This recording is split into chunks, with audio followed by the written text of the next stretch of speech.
దేవాదిగ తండ్రి అయా candle సర్వీస్లోను cake cutting విషయంలోను అన్నిటిలో కూడా ప్రభా అయాదిగ తండ్రి మీరు తోడుగా ఉండి ప్రతి కార్యక్రమాన్ని నీ నామ మహిమ కొరకై జరిగించినందుకు వందనాలు. దేవాదిగ తండ్రి సమయమున అయా వాక్య పరిచర్య తండ్రి ప్రభా చేయడానికి వచ్చిన అయా నీ దాసుల కొరకు ప్రార్థిస్తున్నాను తండ్రి. దేవా నీ దాసుల నోట నుండి వచ్చే ప్రతి మాట ద్వారా తండ్రి మేమందరము ప్రభా బలపరచబడాలి. దేవా ప్రతి ఒక్కరి జీవితంలో నీ దైవ కార్యాలు జరగాలి నాయన. నీ దాసులు ప్రవర్తన నిలబడుచుండగానే అయ్యా ప్రతి ఒక్కరి జీవితంలో బలమైన కార్యాలు జరుగునుగాక, నీ గొప్ప కార్యాలు జరుగునుగాక. దేవా నీ దాసుల నోట నుండి వచ్చు ప్రతి మాట ద్వారా దేవా ప్రతి ఒక్కరికి అయా నీ శక్తి అనుగ్రహించబడునుగాక. తండ్రి నీ కృప చూపించి అయ్యా నీ దాసుని ప్రభు మీరే ఎత్తి పట్టుకోమని ప్రార్థిస్తూ అయ్యా జరగబోయే వర్తమానం అంతటిని కూడా నీ చేతికి అప్పగిస్తూ నీ సహాయాన్ని కోరుకుంటూ యేసయ్య నామమున ప్రార్థిస్తున్నాం తండ్రి, ఆమేన్. కూర్చుందాం, కూర్చోండి. చర్చి కాడున్న వాళ్ళు, సంఘస్థులు, ఖాళీగా ఉన్న వాళ్ళు వచ్చేయండి, కూర్చోవాలి అందరూ. దేవునికి స్తోత్రం, హల్లెలూయా. బయట సంఘస్థులు ఇంకా ప్రయాణంలో ఉన్నారేమో, లేక వెహికల్తో ప్రాబ్లం పెట్టో మీరు దయచేసి అమ్మా ఇటు వినాలి, ఎవరు మాట్లాడకూడదు. స్తోత్రం చెప్తారా? పిల్లలు మీరు సైలెంట్గా ఉంటే లాస్ట్లో పెద్ద కేక్ ఇస్తామే. 3 అంతస్తుల కేక్ తెచ్చారు. ఒకే సైలెంట్గా ఉంటే పెద్ద కేకులు వస్తాయి. యాక్షన్కి పెట్టిన పిల్లలకి మంచి గిఫ్ట్ ఉన్నాయి. మీరు నిద్రపోయినా వెళ్ళిపోయినా మీ గిఫ్ట్ మేము తీసేసుకుంటాం లాస్ట్లోనే. దయచేసి సైలెంట్గా ఉండండి. చాలా విలువైన సమయం. దేవుని వాక్యాన్ని అందించి మనల్ని బలపరచడానికి చాలా దూర ప్రాంతం నుండి ఫ్లెక్సీ చూసారా? ఫ్లెక్సీ చూసారా అమ్మా? ఇటు చూడాలి. క్రిస్మస్ ఫ్లెక్సీ చూసారా? అయ్యగారు ఎక్కడ వచ్చారు చెప్పండి. దగ్గర దూరమా? దూరమేనా? రైట్. చాలా దూరం నుండి దైవజనుల కొరకు ఒక మాట చెప్పి, దైవజనులు నాకు పరిచయం లేదు. ఈ కలవరి సహవాసములో 10వ తారీఖు నుండి రోజు విడిసి రోజు ఆయా బ్రాంచ్లో జరుగుతూ వస్తున్నాయి. అందులో ఒక్కొక్క చోట ఒక్కొక్క దైవజనుల్ని క్రిస్మస్ సందేశాన్ని పిలవాలని మన టీము సేవకులే కాకుండా మరి బయట నుండి పిలవాలని ఒక్కొక్క చోట ఒకరిని పిలుస్తున్నప్పుడు 25వ తారీఖు చాలా బిజీగా ఉంది. మార్క్ పాస్టర్ గారికి నేను జ్ఞాపకం చేసి, నీకు పరిచయస్తులైన వారు ఎవరైనా ఉన్నారంటే ఎంతమంది కావాలన్నాడు ఆయన. ఏమన్నారు? ఎంతమంది కావాలన్నారు. ఇక ఆ మాటకి నాకు నవ్వు కూడా వచ్చింది. రైట్, మంచిదంటే అలాగున్న మార్క్ పాస్టర్ గారు మరి అయ్యగారు మేము పరిచయం లేదు, అయినప్పటికీ మార్క్ పాస్టర్ గారు ఫోటో పంపించారు. ఫోటోలో కొంత చూశాను అయ్యగారిని. నన్ను కూడా నా చిన్నప్పుడు ఫోటో చూసి ఉంటారు అయ్యగారు కూడా. దేవునికి స్తోత్రం. మన వచ్చిన దైవజనులు కూడా ఒక మాట అన్నారు, అయ్యగారు ఫ్లెక్సీలో ఒకటి పెట్టారు, మీరు ఒకలాగా ఉన్నారా అన్నాడు. ఏం చేయాలి, కంప్యూటర్ ఆయన అదే ఫోటో చేస్తున్నాడు అని చెప్పడం జరిగింది. ఆ రీతిగా దైవజనుల్ని మరి జోసెఫ్ అయ్య గారు చాలా ప్రయాసపడి మన మధ్యలోనికి రావడం జరిగింది. వారికి సభముఖంగా నా వ్యక్తిగతంగా వందనాలు తెలియజేస్తూ ఉన్నాను. దేవుని స్తోత్రం. అలాగనే వేదిక మీద ఉన్న దైవజనులు అందరికీ మరొకసారి వందనాలు. మీ అందరికీ వందనాలు. ఏంటబ్బా ఇప్పుడే వందనాలు చెప్తున్నారైనా? మీరు లేకుండా కూర్చోవాలని. 1 గంట తర్వాత మనం ఎవరు ఉండరు కనుక ఈ గంట సమయమనైనా దేవుని సన్నిధిలో ఆయనకి ఇష్టలైన మనుషులకి ఏమైనా ఉందట? సమాధానం.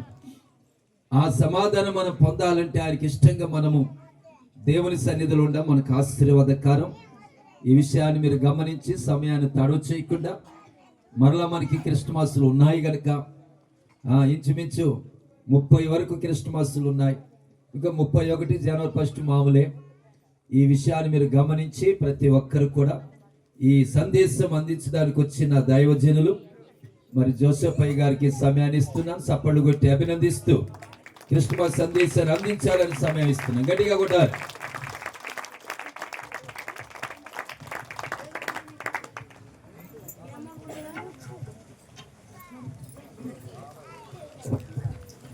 ఈ ప్రేమపూర్వకమైన ఆహ్వానం ఇచ్చినటువంటి దైవజనులు ఫిలిప్పయ్య గారికి, సంఘానికి ప్రత్యేక వందనాలు తెలియజేస్తున్నాను. అలాగే మరి దైవజనులు తెలియజేసిన రీతిగా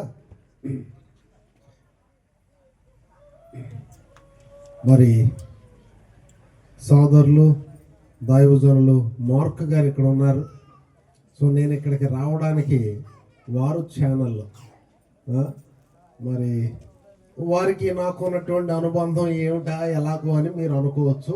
ఆ ప్రశ్న ఏమి లేకుండా నేను మీకు క్లియర్ చేస్తాను. ఏమిటంటే నేను కృష్ణా జిల్లా గుడివాడలో ఉన్నటువంటి బైబిల్ కళాశాలలో దైవ సేవకులను తర్ఫీదు చేసేటటువంటి లెక్చరర్గా 12 సంవత్సరాలు పనిచేస్తూ వచ్చాను. అక్కడ కాలేజీలో మా యొక్క స్టూడెంట్గా వారు వచ్చారు. సో ఆ రీతిగా మాకు అనుబంధం. అయితే ఇప్పుడు వారు ప్రభు దగ్గర స్టూడెంట్, మా స్టూడెంట్ కాదు. ఇప్పుడు దేవుని ద్రాక్ష తోటలో పనివాళ్ళు. దేవుని స్తోత్రం, హల్లెలూయా. కానీ గొప్ప విషయం, నేను సంతోషిస్తున్నటువంటి విషయము, ప్రభువును స్తుతించే విషయం ఏంటంటే ఓ మంచి దైవ సేవకుడుగా మా చేతుల్లో నుండి తయారయ్యి వచ్చి ఇక్కడ కనబడుతున్నందుకు దేవుణ్ణి నేను చాలా స్తుతిస్తూ ఉన్నాను. మరి చాలా సంతోషిస్తూ ఉన్నాను. దేవుని స్తోత్రం. మరొకసారి వారిని అభినందిస్తూ చప్పట్లు కొడదామా? అవును, అభినందనకు పాత్రులైన వారిని అభినందించాలి. మంచిది, చాలా సంతోషం.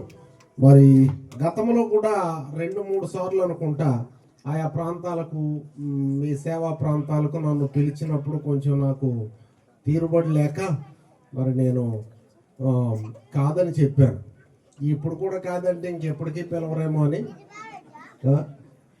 నేను తప్పనిసరిగా దూరమైన భారమైన దేవుని మహాప్రేమను బట్టి మీ మధ్యకు రావడానికి నేను ఇష్టపడ్డాను. దేవుని చిత్తమని దేవుణ్ణి స్తుతిస్తూ వచ్చాను. మరి దేవుని ప్రేమే అంత దూరం నుండి మీ మధ్యకు తీసుకొని వచ్చింది. మరి ఇంతకంటే ఎక్కువ దూరం నుండి యేసు ప్రభు మన కొరకు రాలేదా? చెప్పండి. ఎంత దూరము అని అంటే లక్షల కోట్ల కిలోమీటర్ల దూరం ఇది సూర్యునికి భూమికి. అంతకంటే ఉత్తర దిక్కున సభాపర్వతం మీద ఆసీనుడైనటువంటి దేవాది దేవుడు మట్టివారమైనటువంటి మన మధ్యకు, మహిమ కలిగిన దేవుడు మట్టి దేహాన్ని ధరించి రావడం అది ఎంత గొప్ప విషయం. కాబట్టి ఆయన కొరకు మనము ఎంత కష్టపడినా తక్కువే. చాలా సంతోషం మీ మధ్యకు ఈ రీతిగా ఈ క్రొత్త ప్రాంతం, అంటే నా క్రొత్త ప్రాంతంలో అండి, మీకు కాదు, ఈ క్రొత్త ప్రాంతానికి రావడం చాలా సంతోషంగా ఉంది. అడవుల్లో నుండి తీసుకొచ్చారు, ఏ పుల్లు వస్తాయో అనుకున్నాను మధ్యలో, కానీ నాకేం భయం లేదు. ఎందుకంటే మరి పుల్లు వచ్చినా కొట్టేయగలిగేటటువంటి ఆ మెళకువలు తెలుసు కాబట్టి మార్క్ గారికి ఏం పర్వాలేదు. దేవుని స్తోత్రం. ముందుగా వాక్యంలోనికి వెళ్ళక ముందు దైవ సేవకురాలు అలాగే దైవజనులు అయినటువంటి వేదిక మీద ఉన్నటువంటి దైవజనులకు ప్రభు యొక్క శ్రేష్టమైన నామంలో నా ప్రత్యేక వందనాలు తెలియజేస్తున్నాను. నిజంగా ఈ క్రిస్మస్ యొక్క సందడి, సంభ్రమము ఇక్కడే కాదు, ప్రపంచవ్యాప్తముగా ఏ ప్రాంతానికి వెళ్ళినా, నేను అనేక ప్రయాణాలు ఈ యొక్క క్రిస్మస్ కాలంలో చేస్తూ ఉంటుండగా ఎక్కడ చూసినా ఓ పాట ఎక్కడ నుండో వినపడుతుంది, క్రిస్మస్ పాట.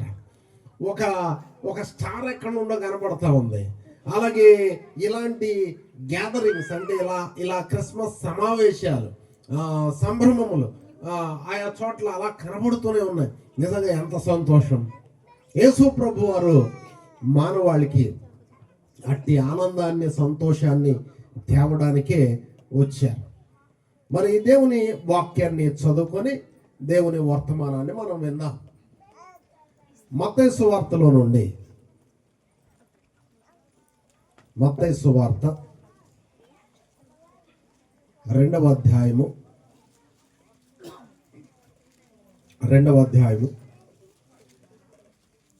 మొదటి 3 వచనాలు చదువుదాం.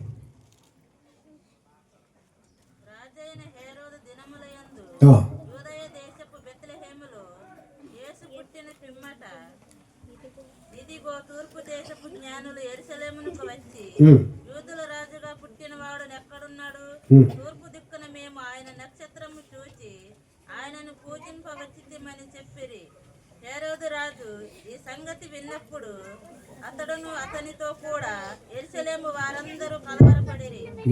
కాబట్టి రాజు ప్రధాన యాజకులను ప్రజలలో నుండి శాస్త్రులను అందరినీ చాలండి. తరువాత అదే అధ్యాయంలో 9-10 వచనాలు చదువుదాం. 9, 10, 12 వరకు కూడా చదవండి. 9 నుండి 12. వారు ఆ, రాజు మాట విని బయలుదేరి పోవుచుండగా ఇదిగో తూర్పు దేశమున వారు చూచిన నక్షత్రమును ఆ శిశువు ఉండిన చోటికి మీదుగా వచ్చి నిలుచు వరకు వారికి ముందుగా నడిచెను. వారు ఆ నక్షత్రమును చూచి అత్యానంద భరితుల ఇంటిలోనికి వచ్చి తల్లి అయిన మరియను ఆ శిశువును చూచి సాగిలపడి ఆయనను పూజించి తమకు పెట్టెలు విప్పి బంగారమును సాంబ్రాణి బోలమును కానుకలుగా ఆయనకు సమర్పించిరి. తర్వాత హేరోదు నొద్దకు వెళ్ళవద్దని స్వప్నమందు దేవుని చేత బోధింపబడిన వారై వారు వారు మరి ఒక మార్గమున తమ దేశమునకు తిరిగి వెళ్ళిరి. దేవుని స్తోత్రం. హల్లెలూయా. ఈ రాత్రి దేవుని పరిశుద్ధాత్ముడు కూడి ఉన్నటువంటి మనందరితో తన యొక్క వాక్యము ద్వారా మాట్లాడులాగున చిన్న ప్రార్థన చేసుకుందాం. దయచేసి తలలు వంచండి. మహాఘనమైన గొప్ప దేవ, పరిశుద్ధ దేవ, సర్వశక్తిమంతుడా, పూజార్హుడా, ఆరాధనీయుడా, నిత్య సత్య దేవుడా, ఆది మధ్యాంతరహితుడా, మీకు వందనాలు ప్రభా. మీకు స్తోత్రములు తండ్రి. మేమేపాటి వారము, మానవ మాత్రులు, మంటి వారు, మమ్మను ప్రేమించి ఈ లోకములోనికి మా మధ్యకు ఎత్తించిన గొప్ప దేవుడు దేవా. నీ వంటి ప్రేమ కలిగిన దేవుడు ఎవరు ప్రభా? నీ వంటి త్యాగమూర్తి ఎవరు దేవా? మీకు వందనములు తండ్రి. దేవా, మా మధ్యకు దిగి వచ్చిన దేవుడు, రిక్తునిగా చేసుకున్న దేవుడు, మమ్మల్ని ప్రేమించిన దేవుడు, మానవాళ్ళందరినీ ప్రేమించే లోకానికి మీరు వచ్చారు. మీకు స్తోత్రములు. ఇదిగో తండ్రి, చదవబడిన లేఖన భాగముల ద్వారా మీ గొప్ప సత్యములు మాకు బోధించి సత్యములో మమ్మల్ని నడిపించి బలపరచండి దేవా. ఇక్కడ పరిచర్య జరిగిస్తున్న మీ దాసులను బట్టి వందనాలు. సహవాసం కలిగిన దైవజనులను బట్టి మీకు వందనాలు. కూడి ఉన్న సంఘ బిడ్డలను బట్టి మీకు స్తుతులు ప్రభా. ప్రతి ఒక్కరిని మీ యొక్క ఆలోచన మేరకు మీరు మలచండి, బలపరచండి, మాట్లాడండి, మహిమ పొందమని మీ పక్షంగా నిలిచిన్నాను మరుగుపరిచి మీరే మీ వాక్కులను ఇవ్వమని వేడుకుంటూ యేసునామమున అడుగుచున్నాను తండ్రి. అందరం బిగ్గరగా ఆమేన్ చెబుతాం. ఆమేన్. రైట్. మరొకసారి కూడి ఉన్న మీ అందరికీ ప్రభు నామములో శుభవందనములు తెలియజేస్తున్నాను. అలాగే క్రిస్మస్ శుభాకాంక్షలు తెలియజేస్తున్నాను. Wish you all A happy Christmas. మంచిది. ఒక 2 నుండి 5 తలంపులు మీతో పంచుకుంటాను. అంటే సమయాన్ని బట్టి 2 ఏంటండి 5 ఏంటండి అని గాబరా పడకండి. కానీ మొత్తం మీద పరిశుద్ధాత్ముడు మనతో మాట్లాడువాడు. సమయాన్ని బట్టి, సందర్భాన్ని బట్టి, కూడి ఉన్న మనకు ఏం అవసరమో అది ఇచ్చేవాడు. క్రిస్మస్ అంటే క్రీస్తును ఆరాధించుట. ఎందుకంటే ఆయన ఆరాధనీయుడు కాబట్టి, ఆరాధించవలసిన వారిని ఆరాధించటం అది అర్థవంతం.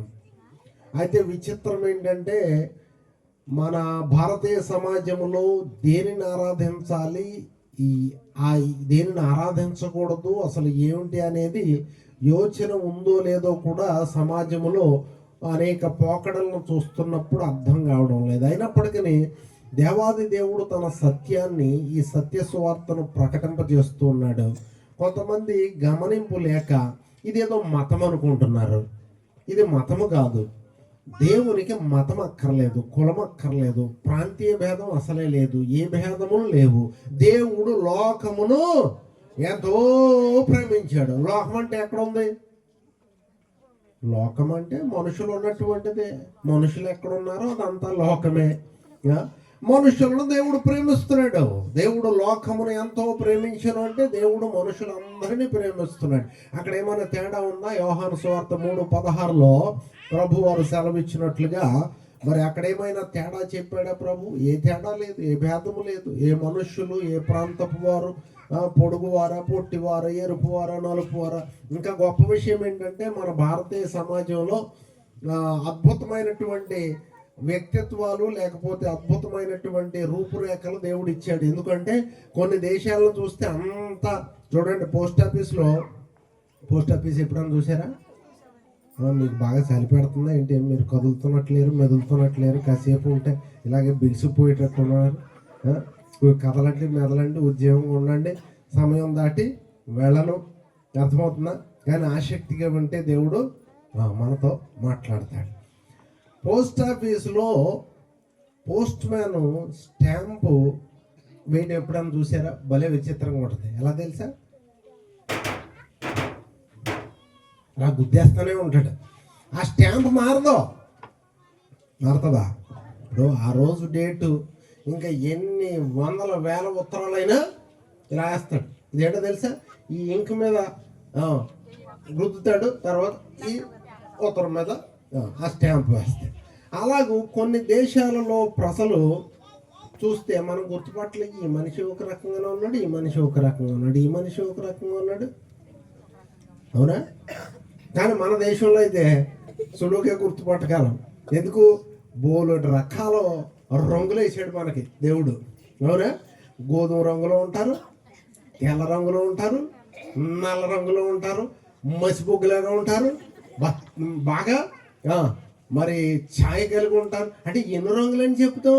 అందుకే నేనేం పేరు పెట్టానంటే మన దేశంలో మనకందరికి దేవుడు వెరైటీ రంగులు ఇచ్చాడు కాబట్టి మల్టీ కలర్ ల్యాబ్ అనమాట. అలాగూ మనం మల్టీ కలర్, అందుని బట్టి దేవుని స్తోత్రం. కాదు అయితే దేవుడు ఎక్కడ ఎవరిని ఏ రీతిగా సృష్టించాలో ఆయన సృష్టించాడు. ఆయన సృష్టి అంతా అందమైందే. ఆ సృష్టి అంతట్లో మానవులమైన మనకు దేవుడు ప్రత్యేకతనిచ్చాడు. We are unique people. ప్రత్యేకమైనటువంటి ప్రజలం. అంటే ప్రత్యేకత. ప్రతి మనిషికి దేవుడు ప్రత్యేకత ఇచ్చాడు తెలుసా? ఇక్కడ కూడి ఉన్న ఏ ఒక్కరము కూడా ఒకటే కాదు, ప్రత్యేకమైన వారు. దేవుడు అంత స్పెషాలిటీ ఇచ్చాడు. ఎలా చెప్తున్నారండి అంటారా? ఇప్పుడు సైన్స్ ఆధారంగా కూడా దేవుణ్ణి గమనించవచ్చు మనం. ఉదాహరణకు మీ అబ్బాయి ఉన్నాడమ్మా, మీ అబ్బాయి వేలుముద్ర కావాలి లేకపోతే ఐరిష్ కావాలి అంటే, లేడండి నేను వేసేస్తానండి వాడు మొదలంటే కుదరదు. ఎందుకు? వాడికి దేవుడు పెట్టినటువంటి ఈ ఐడెంటిఫికేషన్ ఉందే, ఈ గీతలు లేకపోతే ఈ యొక్క ఆధారం ఇంకా అసలు వాళ్ళ ఇంట్లో నాన్నైనా అమ్మైనా చెల్లైనా భార్య ఎవరికి ఉండదు. అది ప్రత్యేకం. అంటే ఇప్పుడు ప్రపంచంలో 750 కోట్ల ప్రజానీకం ఉన్నాం. ప్రజెంట్ బ్రతికి ఉన్నటువంటి వారు 750 కోట్లు కూడా ప్రత్యేకమైన వారే. అంటే దేవుడు ఎంత స్పెషల్ చూసారా? దేవుడు ఎంత స్పెషాలిటీ కలిగిన వాడో చూసారా? దేవుడు ఎంత అద్భుతమైన వాడు అంటే దీనిలో ఒక ప్రత్యేకతను గమనించాలి. అంటే మనలో ఏ ఒక్కరిని ఒకే రకం కాకుండా ప్రత్యేకమైన వారుగా ఆయన గుర్తించాడు. చెప్పలు కొడదాం. ప్రత్యేకమైన వారుగా గుర్తించాడండి మనల్ని. అలాగూ చేశాడు. అందుకే మనం వెళ్ళి ఐరిష్ అని మనం అదే ఆధారకో లేకపోతే దేనికో మనల్ని పిలుస్తాడు కదా. పర్లేదండి, నేను దానిలో కన్ను పెట్టి నేను చూడాలని అనుకోవట్లేదు. మా అబ్బాయికైనా అదే కన్ను, నాకైనా అదే కన్ను అంటే కుదరదు. అవునా? మీరు ఎవరు మాట్లాడలేదు అంటే బాబు. ఏదో ప్రమాదం అప్పాతం వచ్చేస్తుంది పడిపోద్ది అన్నట్టు మీరు ఎవరు మాట్లాడట్లేదేంటి?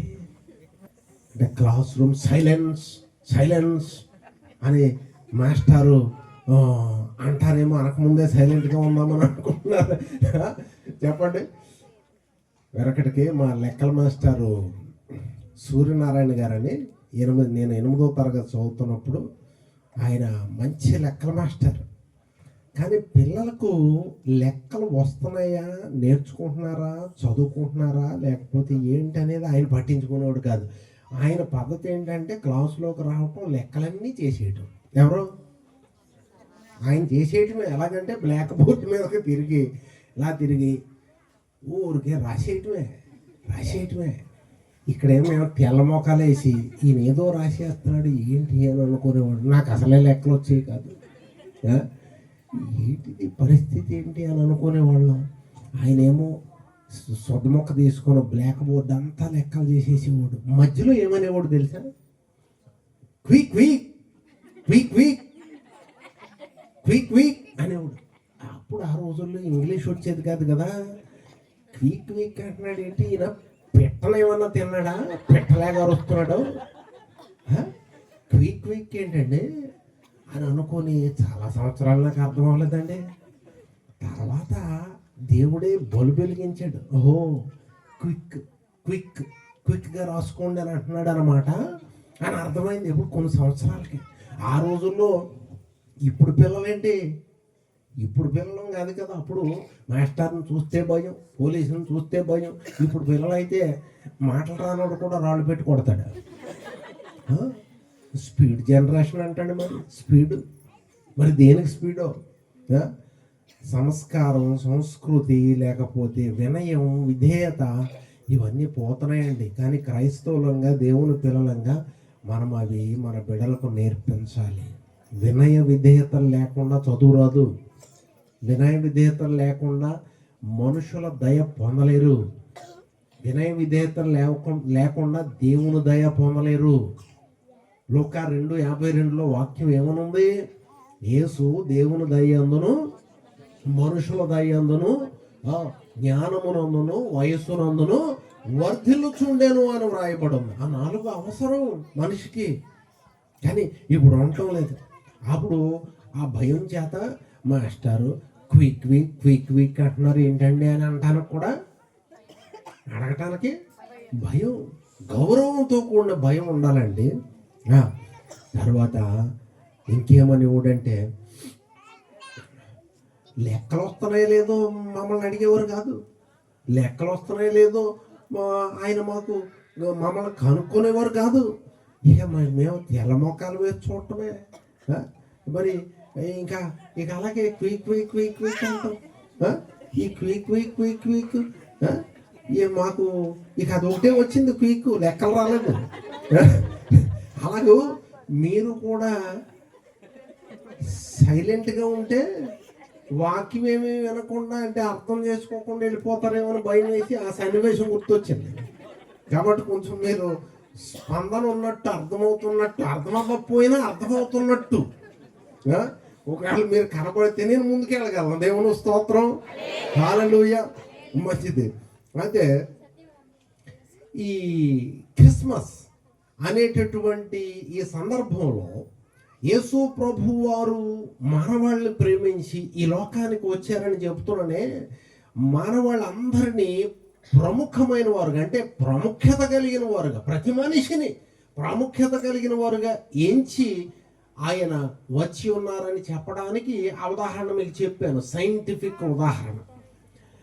కాబట్టి దేవునికి ప్రాంతీయ భేదం లేదు, మత భేదం లేదు, మరి ఏ భేదము లేదు. జస్ట్ మనిషిని మనిషిగా చూస్తున్నాడు, ప్రేమిస్తున్నాడు.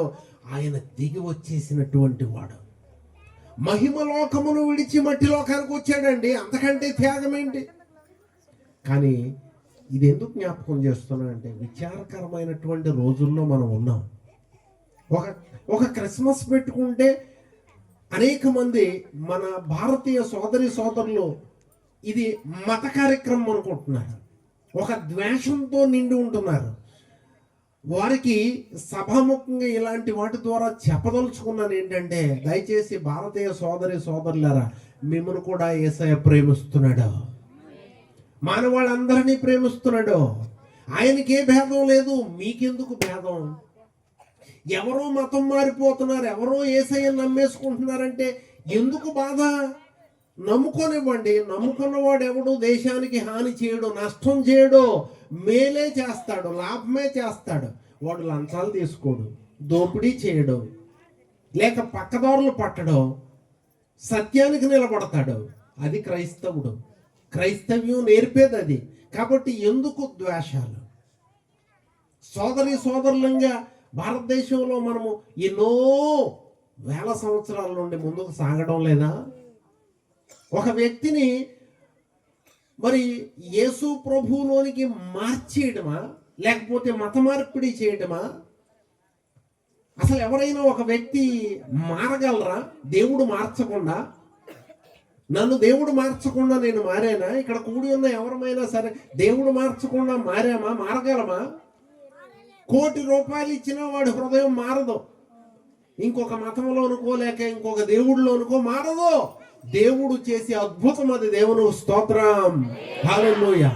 ఈ సత్యాన్ని మనం అందరము మన తోటి భారతీయ ప్రజలకు తెలియచేయాలి. ఎందుకంటే మత విద్వేషాలు దాదాపుగా ఒక 10 ఏళ్ల పైబడి రగిలిపోతున్నాయి. క్రిస్మస్ జరుగుతుందంటే ఇది ఎలాగో డిస్టర్బ్ చేద్దాం అనుకునే ప్రజలు తయారైపోతున్నారు. అది మంచిది కాదు కదా. పరమత సహనం బోధిస్తూ ఉంది రాజ్యాంగం. అలాగే ఎవరికి నచ్చినటువంటి దానిలో వారు ఉండొచ్చు, ఏమి బలవంతం కాదు. కానీ మన మీద కొన్నిసార్లు కొన్ని చోట్ల చాడీలు, అబద్ధాలు చెప్పి ఇదిగో బలవంతంగా మత మార్పిడి చేస్తున్నారు అనేటటువంటి అపనిందలు వేస్తూ ఉన్నారు. బలవంతంగా ఎవరు మార్చగలరండి? ₹1,00,00,000 ఇచ్చిన వాడు హృదయంలో ఉన్నటువంటి అది తీసివేయగలరా? లేదే. కాబట్టి ప్రేమైన సోదరులారా, మనం ఆ సత్యాన్ని తెలియచేయాలి. ఇకపోతే యేసు ప్రభు వారిని గురించి ఎవరైనా సరే తెలుసుకోగలిగితే వారు యేసు ప్రభు యొక్క వ్యక్తిత్వం కానీ, ఆయన ఈ లోకానికి ఎందుకు వచ్చారు, ఏమి చేశారు, ఆయన ప్రణాళిక ఏమిటని తెలుసుకోగలిగితే వారు అత్యానంద భరితులవుతారు. మనం చదివినటువంటి వాక్య భాగంలో కూడా మనం అదే చూస్తాం. 10వ వచనంలో మనం చూస్తే, వారు ఆ నక్షత్రమును చూచి అత్యానంద భరితులై ఇంటిలోనికి వచ్చి తల్లి అయిన మరియను ఆ శిశువును చూచి సాగిలపడి ఆయనను పూజించి తమ పెట్టెలు విప్పి బంగారమును సాంబ్రాణిని బోళమును కానుకలుగా ఆయన, అంటే వారికి అత్యానందము కలిగింది. అదే సమయంలో అక్కడ మరొక ప్రజానీకం ఉంది. ఆ ప్రాంతాన్ని పరిపాలన చేస్తున్నటువంటి హేరోదు రాజు ఉన్నాడు. అలాగే తన చేత పరిపాలించబడుతున్న కొంతమంది ప్రజలు, వారట ప్రభు లేక యేసు వారు పుట్టారు అనే సంగతి విని కలవరపడ్డారట. యేసయ్య ఏమైనా కలవరపడతాడా? కొంతమంది కలవరపడిపోతున్నారు వట్టినే. కొంతమంది విరోధ భావంతో కానీ, లేకపోతే అర్థం చేసుకోక, లేకపోతే ఇది ఈ యొక్క సత్యాన్ని గమనించక ఏమవుతున్నారంటే హృదయంలో కలవరపడిపోతున్నారు, ఆందోళన పడిపోతున్నారు. ఆ కలవరము ఆందోళన వల్ల ఏం చేస్తున్నారు? మత కలహాలు తీసుకొస్తున్నారు. అది దేశానికి సమాజానికి మంచిది కాదు. ఇకపోతే మనం గమనిస్తే ఈ వచ్చిన భాగాల్లో యూదుల రాజుగా పుట్టినవాడు ఎక్కడ ఉన్నాడు అనేటటువంటి ప్రశ్న వచ్చింది ఈ తూర్పు దేశపు జ్ఞానులకు. తూర్పు దేశము అంటే ఏమిటి అనేది మనకు ప్రశ్న రావాలి. మనము చరిత్ర చదివితే గనక తూర్పు దేశాలు చాలా ఉన్నాయి. బైబిల్ చరిత్ర కనుక చదివితే ఒక 4 దేశాలు ప్రస్తావించబడ్డాయి. అంటే ఆ 4 దేశాల్లో నుండి బహుశా ఆ 4 దేశాల్లో ఎక్కడో ఓ ప్రాంతం నుండి ఈ జ్ఞానులు వెళ్ళి ఉండొచ్చు. ఒకటి బాబిలోన్ అని పిలువబడేటటువంటి నేటి ఇరాక్, అలాగే మరొకటి ఇరాన్, మరొకటి అరేబియా, మరొకటి మన భారతదేశం కూడా. ఈ 4 దేశాలు కూడా తూర్పు దేశాల కోవల్లోకి వస్తాయి. అయితే మొత్తం మీద ఏ ప్రాంతం నుండి వాళ్ళు వెళ్ళారు, వాళ్ళు ఖగోళ శాస్త్రం, తత్వశాస్త్రం, అలాగే దేవశాస్త్రం ఇవన్నీ చదివి ఉన్నటువంటి వాళ్ళు కాబట్టి వాళ్ళు గమనించగలిగారు, గ్రహించగలిగారు. వారు ఆ యొక్క తూర్పు దిక్కున నక్షత్రము చూచి గమనించారు. వాళ్ళు హేరోదు దగ్గరకు వెళ్ళి ఈ విషయాన్ని తెలియజేశారు. యూదుల రాజుగా పుట్టినవాడు ఎక్కడ ఉన్నాడు అనే ప్రశ్న. ఈ మాట వినగానే హేరోదుకి కలవరం వచ్చేసింది. ఎందుకో తెలుసా హేరోదుకి కలవరం? హేరోదుకి రాజ్యకాంక్ష ఎక్కువ, అధికారకాంక్ష ఎక్కువ, పరిపాలనాకాంక్ష ఎక్కువ. హేరోదు అంతటి స్వార్థపరుడు లేడు అని చెప్పి జోసెఫస్ అనేటటువంటి చరిత్రకారుడు తన యొక్క పుస్తకంలో రాశాడు. చరిత్ర చెబుతుంది ఈ యొక్క హేరోదు ఎంత క్రూరమైన కార్యాలు జరిగించాడంటే స్వయాన తన యొక్క భార్యను, తన కుమారులిద్దరిని, తన యొక్క అత్తగారిని చంపివేశాడు. ఎందుకు అని అంటే వాళ్ళు ఉంటే గనక ఈ సింహాసనాన్ని వాళ్ళు తీసుకుంటారేమో, రాజ్య పరిపాలనలోకి వాళ్ళు వచ్చేస్తారేమో, నా అధికారం పోతుందేమో అని చెప్పి అంత క్రూర కార్యాలు చేశాడు హేరోదు. కాబట్టి మరి కలవరపడదా? ఏమండి, వీళ్ళేమో ఒక ప్రక్క అంత ఆ స్వార్థపరుడుగా ఉన్నటువంటి వాడు దగ్గరకు వచ్చి యూదుల రాజుగా పుట్టాడట ఒక శిశువు అని అనగానే కలవరం రాదా? మరి గమనించండి, సరైనటువంటి నియమ నిష్టలు కలిగి నిజమైన విశ్వాసం, భక్తి కలిగి ఉంటే కలవరం ఉండదు. అలా కాకుండా స్వార్థం, అసూయ, ద్వేషం, కక్ష, కార్పణ్యం ఇటువంటి ఉన్నప్పుడు ఆ మనిషి నిండా ఏముంటుందో తెలుసా? కలవరం. మనం చూస్తాం ఆదికాండంలో కయీను, హేబెలు సోదరులు. కయీను దేవునికి అర్పణ తీసుకుని వెళ్ళాడు, హేబెలు దేవునికి అర్పణ తీసుకుని వెళ్ళాడు. కానీ హేబెలు అర్పణను దేవుడు అంగీకరించాడు, కయీను అర్పణను దేవుడు అంగీకరించలేదు. కారణం అక్కడ చాలా కారణాలు బైబిల్ పండితులు తెలియజేస్తారు. ఏదేమైనప్పటికీ దేవుడు పక్షపాతి కాడు. కయీను అర్పించవలసినది ఏదో అది అర్పించి ఉండడం, అది అసలు ఫైనల్గా మనం గమనించవలసింది. అంగీకరించలేదు కాబట్టి దేవుడు తన తమ్ముడు ఏం చేశాడు? తనను హేబెలు ఏమీ కీడు చేయలేదు, నష్టం చేయలేదు, అసూయతో రగిలిపోయాడు. తన తమ్ముడైనటువంటి హేబెలును హత్య చేశాడు. అంటే తన హృదయం దేనితో నిండింది? అసూయ, ద్వేషంతో నిండింది. ఆ దానితో నిండినప్పుడు అంతటితోనే ఆగిపోయాడా? అది ఎక్కడికి దారి తీసింది? చెప్పాలి పేరు. ఎక్కడికి దారి తీసింది? తన తమ్ముని చంపడానికి దారి తీసింది. అంటే ఒక పాపమునకు అనేక పాపాలు జోడింపు అవుతాయి. అందుకే దేవుడు పాపమును సహించడు, పాపిని ప్రేమిస్తాడు. ఎందుకు? పాపమును విడిచి నా యొద్దకు రా, నిన్ను పరిశుద్ధునిగా చేస్తాను. అందుకే యేసయ్య లోకానికి వచ్చాడు. ఆయన ప్రతి పాపిని పాపం నుండి విడిపించగలడు. మరి పాపి ఎవరు అంటే ప్రతి మనిషి పాపి అన్నాడు. జన్మ కర్మల ద్వారా ప్రతి మనిషి పాపి అయ్యాడు. అవునా కాదు? కొంతమందికి అండి, అంటే మనం ఎవరూ చెప్పకపోవచ్చు, కానీ దేవుడు తన వాక్యం ద్వారా ఒక పాపిని పాపి అని అంటాడు. అది కూడా చాలా సున్నితంగా. ఆయన నువ్వు పాపివని నేరుగా పీక పట్టుకొని పిసికేసేటంతా ఇదిలో చెప్పడం. ఆయన చాలా సున్నితంగా, చాలా చక్కగా, జెంటిల్గా చెబుతాడు, విత్ రెస్పెక్ట్. ఎలాగో చెప్పినా మొత్తం మీద మనిషికి ఉన్నటువంటి నైజం ఏంటో తెలుసా? మనిషికి ఉన్న గుణం ఏంటో తెలుసా?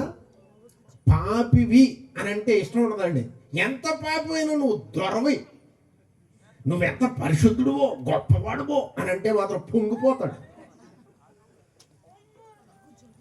మనిషికి ఉన్నటువంటి లక్షణం అది.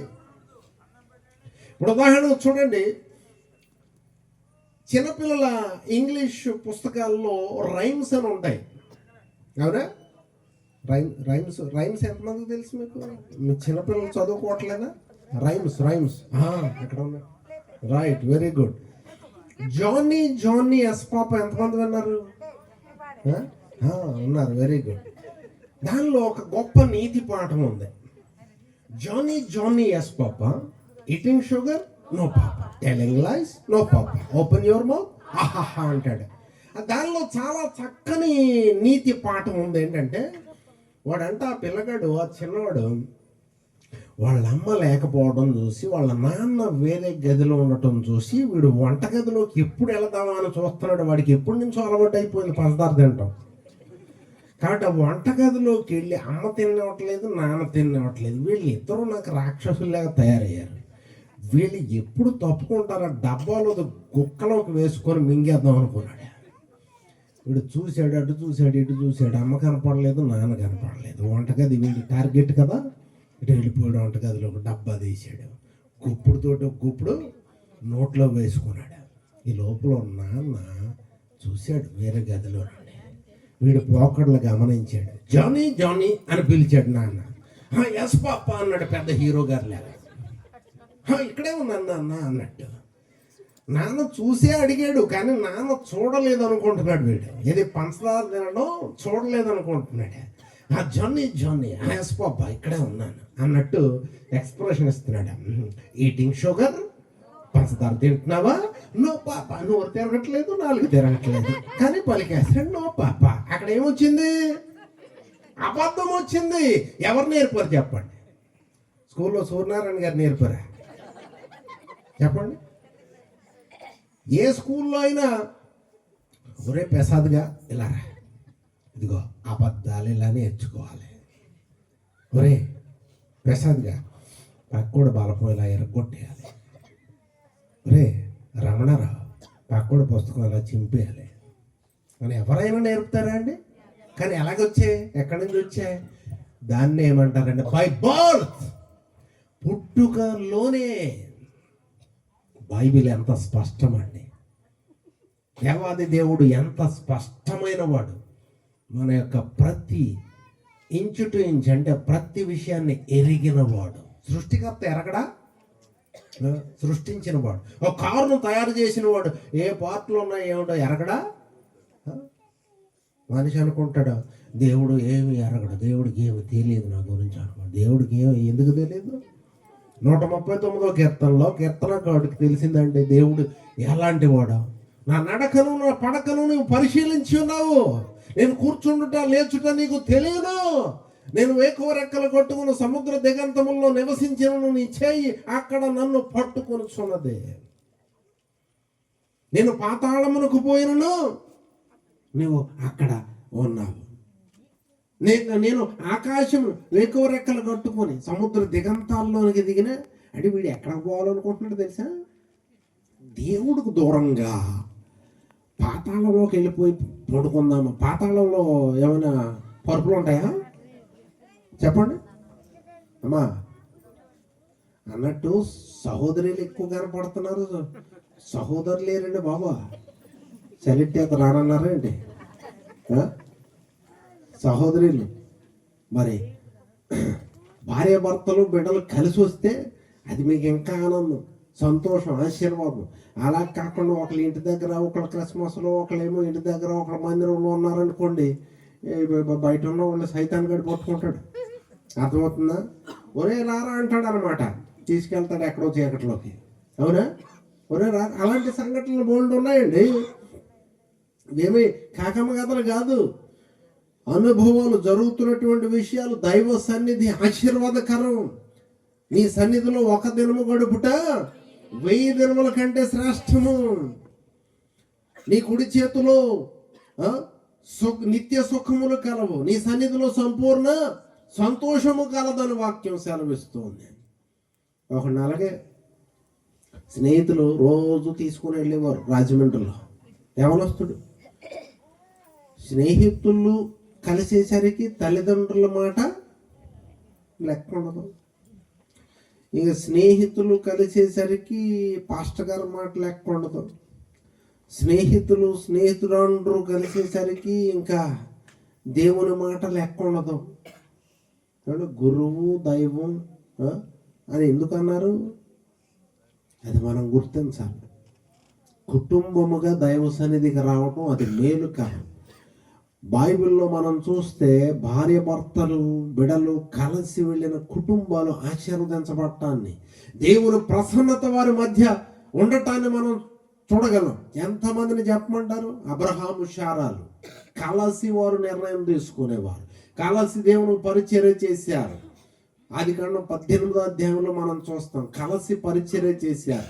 మీరు కుటుంబముగా వచ్చి దేవుని మందిరంలో పరిచర్య చేయాలి, దేవుని సన్నిధిలో సాగిలపడాలి. అక్కడ దేవుని ప్రసన్నత మీరు పొందుతారు, దేవుని ఆశ్చర్య అద్భుత కార్యాలు జరుగుతాయి. అలాగే జకరియా ఎలీసబెతులు వారు దేవుని మందిరములో ప్రధాన యాజకుడిగా పనిచేశాడు. వారు దేవుని పరిచారకులు వాళ్ళు. కాబట్టి వాళ్లకు ఆశీర్వదించబడిన పరిశుద్ధాత్మతో నింపబడిన యోహాను పుట్టాడు, గొప్ప పరిచర్య చేశాడు. కాబట్టి ఎక్కడైనా సరే మీరు చూడండి, భార్య భర్తలు దేవునిలో ఏకమవ్వాలి, దేవుడు మీ నాయకుడిగా ఉండాలి. మరి ఒకవేళ మార్పు చెందని వారైతే, విశ్వాసం లేని వారైతే మీ భర్తల కొరకు ప్రార్థన చేయాలి, కుమారుల కొరకు ప్రార్థన చేయాలి. ఆ ప్రార్థన బ్యాంకులో మీరు డిపాజిట్ చేసినట్లు అవుతుందన్నమాట. అది వట్టినే పోదు. విశ్వాసంతో చేసే ప్రార్థన దేవుడు వట్టినే పోనివ్వడు. దేవుని స్తోత్రం. నేను మా తల్లిదండ్రులకు వారి వివాహమైన 22 సంవత్సరాలు పుట్టాను. పలుకులేదేంటి ఇలా చూస్తున్నాను. ఊరుకులేదు పొలకులేదు. దేవుని స్తోత్రం అనో లేదా ఆమెనాను ఏదో ఒకటి పలకండి. అర్థమవుతుందా? వివాహమైన 22 సంవత్సరాలు. ఏమండి, వివాహమైన సంవత్సరానికి 2 ఏళ్లకు మొదలెడతారు అమలక్కలు. ఏంటిది? ఏమైనా విశేషం ఉందా? గుడ్ న్యూస్ ఏమైనా ఉందా? పిల్లలు పుట్టారా? పిల్లలు ఇంకా పుట్టలేదా అని వాళ్ళు సాగదీసేసరికి వాళ్ళ జీవితం సగం అయిపోద్ది. అవునా? దుఃఖం బస్తాలు వీళ్ళకి తెచ్చిపోతారు. ఎవరు? అదేనండి, చుట్టుపక్కల ఇరుగు పొరుగు వాళ్ళు. మరి 22 సంవత్సరాలు దేవుణ్ణి ప్రార్థించారండి. అర్థమవుతుందా? నేను నాకు ఊహొచ్చాక అడిగాను, అమ్మా మీరు నాన్నగారు నీవు 22 సంవత్సరాలు ప్రార్థన ఎలా చేశారు? ఎందుకంటే ఎవరైనా 1 సంవత్సరమో 2 సంవత్సరాలు 3 సంవత్సరాలు ప్రార్థన చేసి విసిగెత్తేసి, దేవుడి మీద కూడా విసిగెత్తేసి తిట్టేసేసి ఆయన ఎందుకు లేదు అని అంటారు. మీరు ఎలా ప్రార్థన చేశారు? దేవుడు విశ్వాసం కలిగిన వారి విశ్వాసాన్ని చూసి ఆయన బలపరుస్తాడు. అనేక నిదర్శనాలు ఇచ్చాడు, అనేక సూచనలు ఇచ్చాడు వారికి. అందువలన 22 కాదు 44 ప్రార్థన చేయగలం. దేవుని స్తోత్రం. మీకు ఒక్క మత్స్సుకు ఉదాహరణ చెప్పి మళ్ళీ ముందుకు వెళతాను. బండి రాజమ్మ గారట, నేను పుట్టకముందు జరిగిన విషయం చెప్తున్నాను. 1 గంటన్నర సాక్ష్యం చెప్తారు నా పుట్టుకుని గురించి. దానిలో ఒక చిన్న సన్నివేశం మీకు చెప్తున్నా. బండి రాజమ్మ గారు భీమవరంలో దైవ సేవకురాలు. విగ్రహారాధన నుండి విడుదల పొంది ప్రభుని నమ్ముకున్నారు. దైవ సేవకురాలు. ఆ దినాల్లో టెలిఫోన్లు లేవు, ఏదో ఉత్తరం ముక్క, అది కూడా అడ్రస్ తెలిస్తే ఉత్తరం రాస్తారు. కానీ ఆవిడ అడ్రస్ మా తల్లిదండ్రులకు తెలియదు, ఆవిడ గురించి తెలియదు, అలాగే మా గురించి ఆవిడకి తెలియదు. కానీ దేవునికి వీళ్ళు తెలుసు. అయితే ముదునూరులో జోసెఫ్ గారి దంపతులకు ఒక మగబిడ్డను ఇస్తానని చెప్పని ఆమెకు దేవుడు కనబడి చెప్పి పంపాడు. అక్కడికి 40-45 కిలోమీటర్ల దూరం ఉంటుంది. ఆ రోజుల్లో ఎటువంటి మాధ్యమాలు లేవు, అంటే ఎటువంటి సమాచార ఇవి లేవు. అలాగే ఎవరు కూడా ఎవరికి, అంటే ఆమెకు మా తల్లిదండ్రుల గురించి తెలియదు, ఇక్కడ ఎందుకు ఇది విడమర్చి చెప్తున్నానంటే, తెలిసి ఉన్న వాళ్ళు వచ్చి చెప్పారనుకోండి, ఏమనుకుంటారు? మేము పిల్లలు లేక బాధపడుతున్నామని ఇప్పుడు ఏదో మమ్మల్ని ఊరడించడానికి వచ్చిందిలే అని అనుకుంటారని. దేవుడు ఎంత గొప్పవాడంటే, ఎవరో తెలియనటువంటి ఆ వ్యక్తులను దేవుడు అడ్రస్ చెప్పి మరీ పంపించాడంటే నిజంగా ఎంత అద్భుతం అండి. అంతటితో దేవుడు ఆగాడా? ఎప్పుడైతే ఆమె వచ్చారో మా ఇంటికి, ఆమె చెప్పిన తర్వాత, ఓకే చాలా సంతోషం అమ్మా, మేము ప్రార్థన చేస్తున్నాం, మీరు కూడా చేయండి అని చెప్పి ఆ రోజు ఆమెను మా ఇంటి దగ్గర ఉంచారట మా తల్లిదండ్రులు. ఆ రోజు సాయంత్రం భోజనం చేసిన తర్వాత కుటుంబ ప్రార్థన ఉంటుంది కదా విశ్వాసుల కుటుంబంలో, ముగ్గురు కలిసి కుటుంబ ప్రార్థన చేసుకుంటున్నారు. పాట పాడి బైబిల్ చదివి మోకాళ్ళ మీద ఉండి ప్రార్థన చేసుకుంటుంటే మా నాన్నగారికి ప్రార్థనలో గుప్తా గారని ఒక దైవజనుడు, హిందుస్థాన్ బైబిల్ ఇన్స్టిట్యూట్ మద్రాస్, ఆయన దర్శనంలో కనబడి మగబిడ్డను మా నాన్నగారికి అందించటాన్ని చూస్తున్నారు. ఆమె చెప్తలేదు, స్తోత్రం చెప్తలేదు. ఇంకేముందా ఇంకేముంటుందండి? ఆసక్తితో అంటున్నా. దేవుని స్తోత్రం. రైట్, మంచిదమ్మా, మీకు అభినందనలు. నిజమే, దేవుడు ఎంత నమ్మదగిన వాడండి. ఎందుకు ఈ సన్నివేశం గుర్తొచ్చిందంటే, విశ్వాసంతో మీరు ప్రార్థన చేయండి, అపనమ్మిక లేకుండా ప్రార్థన చేయండి. అది మీది ఏ సమస్య కానివ్వండి, దేవుడు తన సమయంలో, మన సమయం కాదు.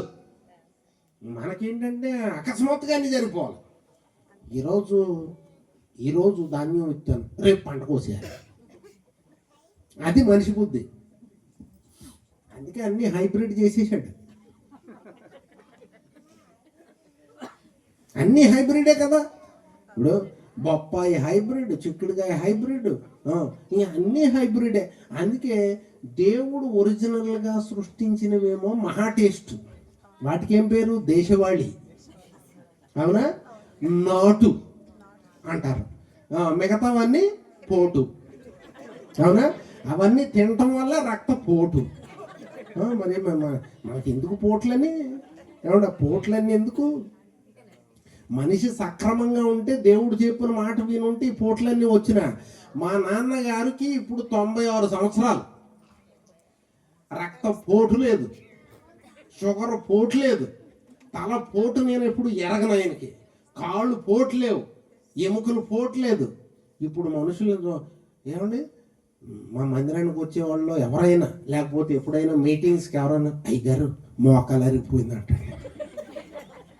ఏమన్నా ప్రాకేస్తే అరిగిపోయిందా? మోసేలు అరిగిపోయండి, జిగురు లేదంటండి, గుజ్జు లేదంటండి. ఎందుకు ఉండదండి?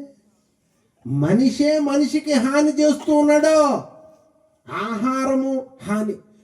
మొన్న మధ్య న్యూస్లో చదివాను, పుచ్చకాయ అంట, దేవుడు ఇచ్చినటువంటి పుచ్చకాయని తినడం మానేసి ఆ పుచ్చకాయకి లోపల రంగు ఎర్రగైపోయేటట్టు ఇంజక్షన్ చేసేస్తున్నాడు. మనిషికి ఇంజక్షన్ పోట్లు, మళ్ళీ పుచ్చకాయకి ఇంజక్షన్ పోట్లు, కొబ్బరికాయకి పోట్లే అన్ని. ఏం మనిషి అండి?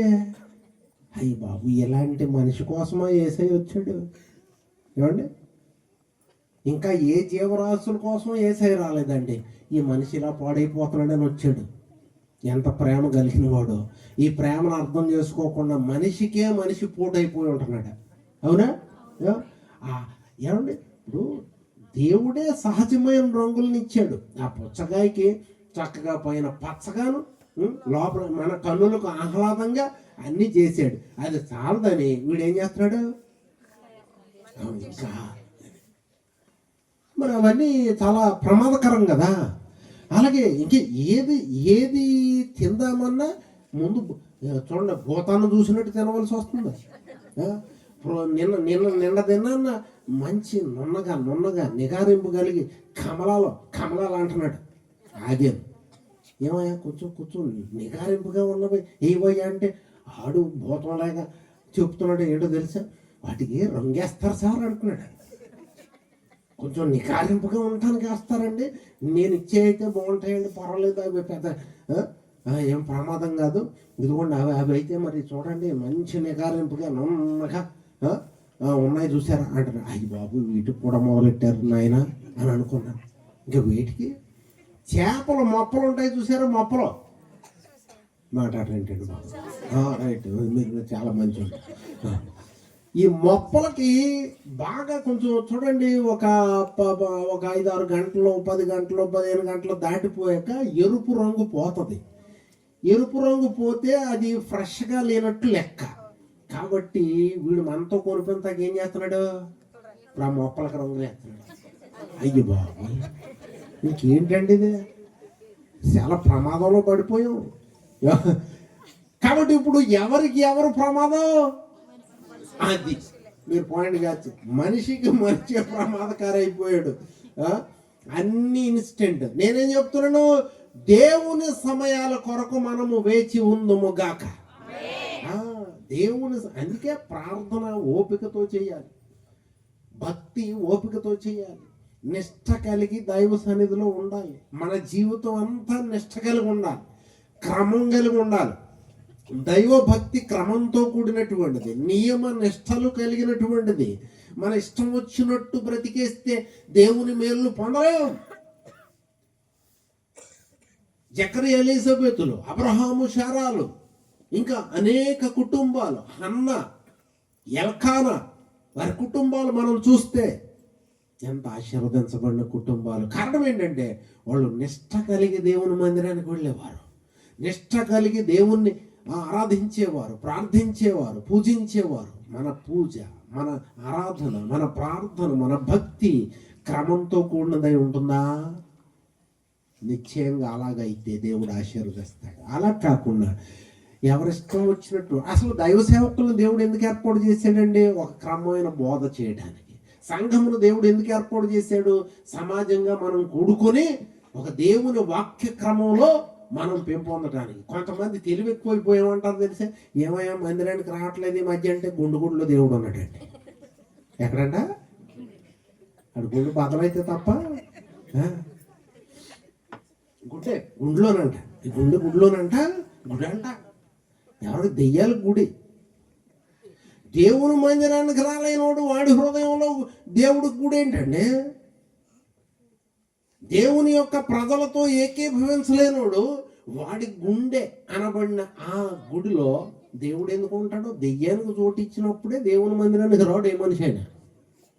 దెయ్యానికి చోటు ఇచ్చినప్పుడే ప్రార్థన చేయడు, దెయ్యానికి చోటు ఇచ్చినప్పుడే ఆరాధన నోటమట రాదు, దెయ్యానికి చోటు ఇచ్చినప్పుడే దేవునికి ఇవ్వటానికి చేయడానికి మనసు రాదు, చెయ్యి రాదు. దేవునికి చోటిస్తే మా ఇంటి దగ్గర తాపీ పనులు జరుగుతున్నాయి. తాపీ మేస్త్రికి నేను ఫోన్ చేస్తే ఆరాధ్య ఆరాధ్య అని ఏదో పాట వస్తుందండి. నువ్వు లేకుండా నేను ఉండలేను ఆరాధ్య అంటున్నాడు. అయ్యి బాబోయ్, ఇదేం పాట? రింగ్టోన్ పెడతారు కదండి. ఇంతకీ ఎందుకది ఆలోచన వచ్చింది తెలుసా? అంటే ఒక వ్యక్తికి ఏ విషయం మీద, ఏ వ్యక్తి మీద అసలు ఇష్టం ఉంటుందో అప్పుడు ఇవ్వగలడు, చేయగలడు. అవునా? అంటే యేసయ్య మీద నీకు ప్రేమ ఉంటే, విశ్వాసం ఉంటే, ఇష్టం ఉంటే నువ్వు రాగలవు, ఇవ్వగలవు, చేయగలవు. వీళ్ళకి తూర్పు దేశపు జ్ఞానులకు విశ్వాసం ఉంది, ఇష్టం ఉంది, ప్రేమ ఉంది. కాబట్టి వాళ్ళు ఏం చేశారు? వాళ్ళు they have opened their treasures. వారి యొక్క పెట్టెలు విప్పారు, వారు అర్పించారు శ్రేష్టమైనవి. ఏమర్పించారట? ఏమిటంటే అక్కడ ఏమున్నాయి? ఎన్నున్నాయి? ఎన్ని రకాలు అక్కడ చెప్పాడు? బంగారము, సాంబ్రాణి, గోళం. బంగారం ఎప్పుడైనా అర్పించారా? అయ్యి బాబోయ్ మాట్లాడకండి. అయ్యి బాబోయ్ బంగారం చాలా ఖరీదు కదా, మరి ఏం అర్పిద్దామండి? ఏమండి? ఏదో ముదిరిపోయిన బెండకాయ, కోస్తాకి కచ్చిపేట దగ్గరికి తీసుకెళ్తే ఆనపకాయ తెగదు చూసారా? అది. అలాగే చిరిగిపోయిన నోటు 26 మడతలు పెట్టేసి మళ్ళీ పాస్టర్ గారు విప్పేసరికి చిరిగిపోవాలి అది. అలాంటి భక్తులు ఉన్నారు. దేవుడు అంగీకరిస్తాడా? ఏమండి, షాపోడు దగ్గరికి వెళ్ళి కొంచెం మాసిపోయిన నోటు ఇస్తే ఇంకోటి అంటాడు. వాడు ఏమైనా ముద్రణ యంత్రం పెట్టుకోవాలి. ఇంకా ఏమండి, కొత్త నోటు నీకోసం కొత్త నోటు తెస్తానులే అని చణుక్కుని మరి ఇస్తారు కొంతమంది. అవునా? మనకేమో కొత్త నోట్లు కావాలి, దేవుడికి మాత్రం మనం అర్పించి ఏమిస్తాం? చిరిగిపోయినవి 26 కన్నాలు ఉన్నవి, 36 మడతలు పెట్టినవి, మడత తీస్తే చిరిగిపోయేవి. అది కాదండి. మన హృదయంలో ఏమి నుండి ఉందో అదే చేస్తాం. అవునా? మన హృదయంలో సత్యం నిండి ఉంటే, యథార్థత నిండి ఉంటే, దేవుని ఎడల ప్రేమ నిండి ఉంటే, మన హృదయంలో విశ్వాసం నిండి ఉంటే, నిబద్ధత నిండి ఉంటే, క్రమము నిండి ఉంటే, నిష్ఠ నిండి ఉంటే దేవుని కొరకు శ్రేష్టమైనవే చేస్తాం. ఆమేన్. వీరు అలాంటి శ్రేష్టమైనవి చేశారు. బంగారం. బంగారం బంగారం ఎవరు అనుకుంటున్నారా? మార్గారు ఇంతకుముందు మనం ద్వారకా తిరుమలని చిన్న తిరుపతి చెప్పుకున్నాం. అక్కడ పాస్టర్ యేసురత్నం గారికి ఒక ఆమె శుభ్రంగా పొట్లం కట్టి బంగారం కానుబెట్లు వేసింది. నేను స్తోత్రం. అలాగే మా నాన్నగారు సేవ చేస్తున్న దినాలు నేను చిన్న పిల్లవాడిని. ఆయనకు చిన్న చిన్న చిన్న చిన్న బంగారం ముక్కలు ఊరికే ఒక 3-4 ముక్కలు. ఆమె పేరు అన్నమ్మ. నేను ఎరుగుతున్నాను, నా చిన్ననాటి దినాలు. ఆమె ఇచ్చింది సేవ కొరకు. బంగారం తూర్పు దేశపు జ్ఞానంలో మాత్రమే కాదు, ఈనాడు కూడా ఉన్నారు. బంగారమే కాకపోతే బంగారముతో సమానమైనటువంటి అర్పణలు అర్పించేవాళ్ళు ఉన్నారు. ఎకరాల భూములు దేవుని కొరకు ఇచ్చిన వాళ్ళు ఉన్నారు. నేను కొన్ని మందిరాలను దేవుని నామంలో ప్రతిష్ఠించడానికి నన్ను పిలిచిన దైవ సేవకులకు కొన్ని చోట్ల విశ్వాసులు మందిరం కట్టండి పాస్టర్ గారు, మా స్థలం ఇస్తామని ఇచ్చిన వాళ్ళు నేను ఎరుగుదును. చేబ్రోలు, ఇంకా గంటరాయుడుపేట, ఇటువంటి కొన్ని ప్రాంతాలు ఉన్నాయి. బంగారమే. బంగారం అంటే అక్షరాల ముక్కు పుడక, మెడలో తేను అనే కాదు, బంగారమును పోలినవి. నువ్వు కూడా బంగారమే. దేవుని స్తోత్రం. అప్పుడైనా తప్పని కొట్టలు గట్టిగాను అసలు మీకు అలాగే చెప్పాను. ఎవరినైనా సరే, ఓ పాపినైనా సరే, నువ్వు చాలా గొప్ప మనిషి అంటే ఏం చేస్తారు? అయ్యో మెల్లి తిరిగిపోతారు కదా, మెల్లి తిరిగిపోతారనమాట మామూలు. లేదు అలాగని చెప్పి దేవుడు ఏదో పాపిని ఏదో చూడండి మాలిష్ చేసి నువ్వు పాపివి కాదు అనేవాడు కాదు. కానీ ఆయన జెంటిల్ పర్సన్, హోందా కలిగినటువంటి వ్యక్తిత్వం కలిగిన వాడు మన దేవుడు. ఎలా చెప్పగలుగుతున్నాను తెలుసా? జక్కయ్య పాపి అని ఊరంతా ముద్ర వేసిన వాడు. నిజమే, పాపి, అన్యాయముగా తీసుకునేవాడు. అలాంటి వ్యక్తిని కూడా ఎంత చక్కగా డీల్ చేశాడు చెప్పండి.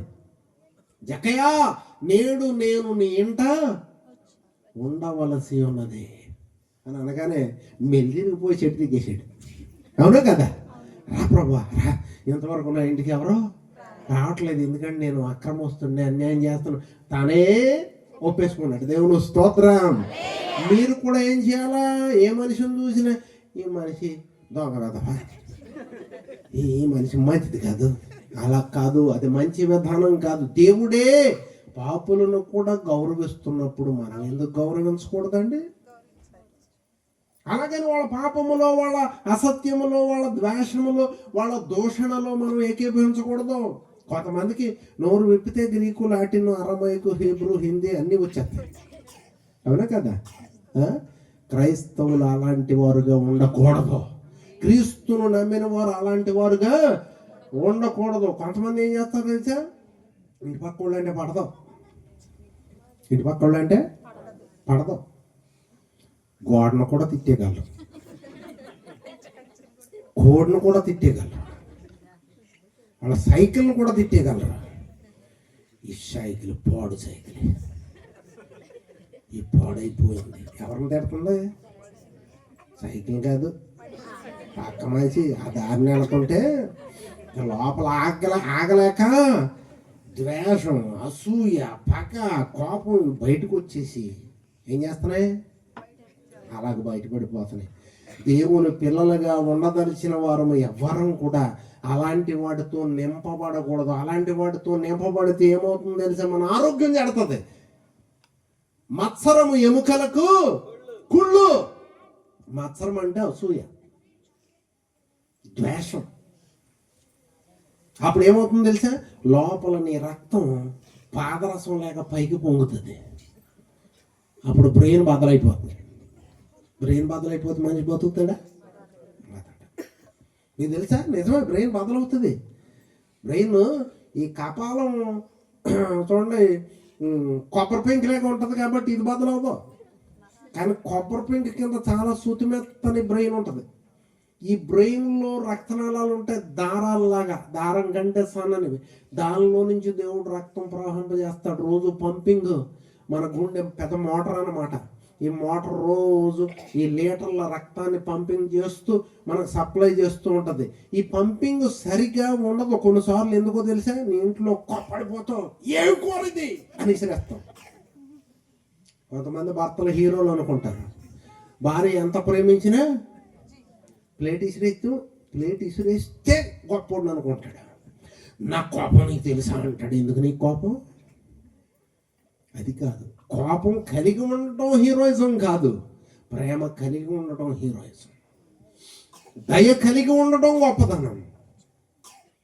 సాటి మనుషులను ప్రేమించడం గొప్పదనం. అది యేసయ్య మనకు నేర్పాడు. కాబట్టి ఇవన్నీ మనం నేర్చుకోవాలి. దైవ సన్నిధికి వస్తే ఆయన నేర్పుతాడు. ఎందుకంటే విలువ కలిగిన మనుషులుగా మనుషులను చేశాడు. ఆ విలువను మనిషి పోగొట్టుకుంటున్నాడు. అసూయ, కోపం, ద్వేషం వీటితో పోగొట్టుకుంటున్నాడు. కాబట్టి ఏమంటున్నాను? మనము బంగారము కానీ బంగారమును పోలిన శ్రేష్టమైనవి దేవునికి అర్పించగలగాలి. అలాగే మనం కూడా బంగారాలమే. We are gold. అసలు చెప్పాలంటే చూడండి, మన మన మన మన విలువ మనకే తెలియదు. మనిషిని గొప్ప విలువైన వానిగా చేశాడండి. ఒక గుండె విలువ ఎవరైనా చెప్పగలరా? విలువ కట్టగలరా? అందుకే లోకమంతా ఒక ప్రక్కన పెట్టి తక్కిడిలో ఒక మనిషినే ఈ ప్రక్క సిబ్బి అంటారు కదా, తక్కిడికి 2 ఉంటాయిగా. ఓ ప్రక్క లోకం, ఓ ప్రక్క ఒక మనిషినే పెడితే మనిషి బరువు తూగుతాడు. అంటే లోకమంతా తెచ్చిపెట్టినా లోకము యొక్క విలువ సాటి కాదు మనిషి ముందు. అంటే మనిషిని అంత విలువగా దేవుడు చేశాడు. మీరు అది గమనించాలంటే, ఒక వ్యక్తికి చెవి ముక్క కొంచెం యాక్సిడెంట్లో పోతే ప్లాస్టిక్ సర్జరీ చేశారట. ప్లాస్టిక్ సర్జరీ చేస్తే అది ఇదివరకు ఉన్నటువంటి చెవిని పోలినట్టుగా అంత ఒరిజినల్గా చేయలేకపోయినా మొత్తం అది చేశారు. కానీ దానికి 3 లక్షలు ఖర్చు అయిందట పూర్వం, ఇదివరకు చాలా సంవత్సరాలకు. అప్పుడు ఆ మనిషికి విలువ అర్థమైందంట. ఏంటో తెలుసా? ఒక చెవి ముక్కకే 3 లక్షలు పెడితే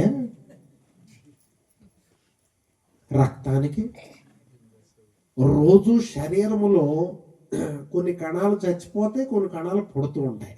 వాటికి, వెంట్రుకలకు, అలాగే నడినెత్తు నుండి అరికాల వరకు కిడ్నీ, లివరు, ప్రేవులు, ఇవన్నీ లెక్కేసుకుంటే మనిషి విలువ అసలు ఎవరు లెక్కగట్టలేరండి. దేవుని స్తోత్రం, హల్లెలూయా. దేవుడు అంత విలువైన వారిగా చేశాడు. అందుకే ఏమంటున్నాను, మీరు బంగారాలు. ఆమేన్ చెప్పండి. మరి బంగారము మట్టిలో పెట్టేసి కప్పేశారనుకోండి, ఏమిటి దాని విలువ?